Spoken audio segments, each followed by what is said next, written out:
بسم اللہ الرحمن الرحیم۔ یہ بڑے شرف کی بات ہے کہ نعت کی بابت بات کرنا نصیب ہوا اور اپنے محبوب دوست کی بابت بات کرنا نصیب ہوا۔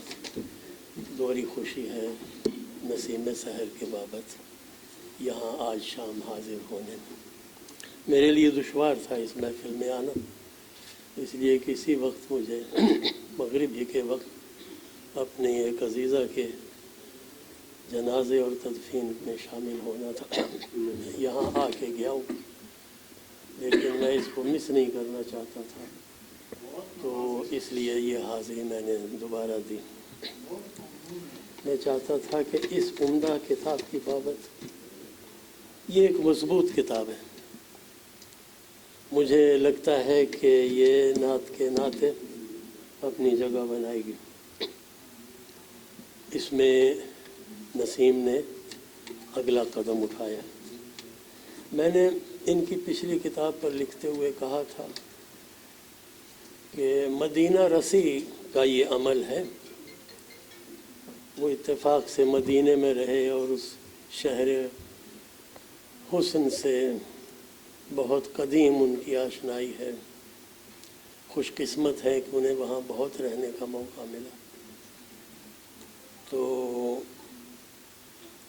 نعت نگینے پر لکھتے ہوئے میں نے سوچا تھا کہ مدینہ رسی کا یہ عمل مدینہ یابی میں ضرور ڈھلے گا، اور اللہ کا یہ کرم ہے کہ یہ مدینہ یابی کی بڑی خوبصورت تصویر اس کتاب کی شکل میں ہمارے سامنے آئی۔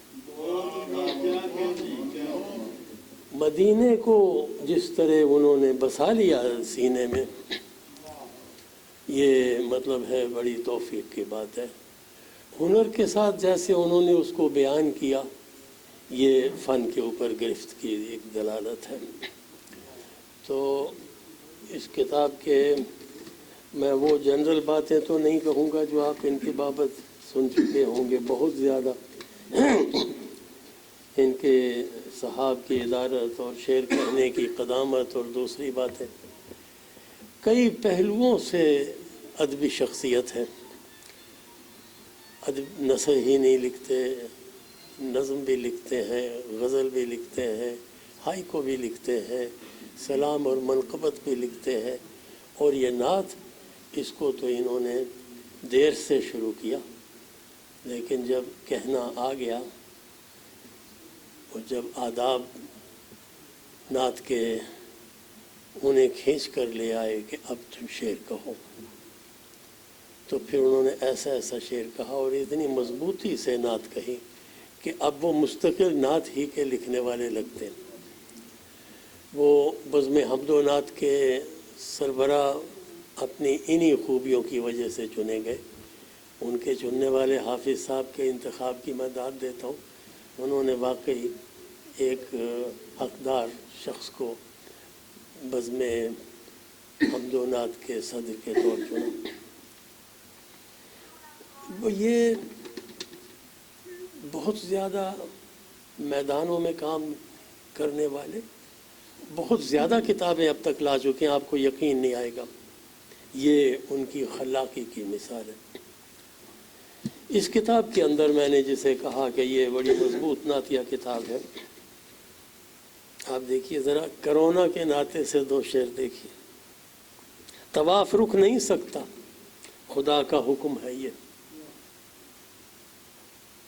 طواف رک نہیں سکتا، خدا کا حکم ہے یہ، کوئی نہ ہو تو پرندے طواف کرتے ہیں۔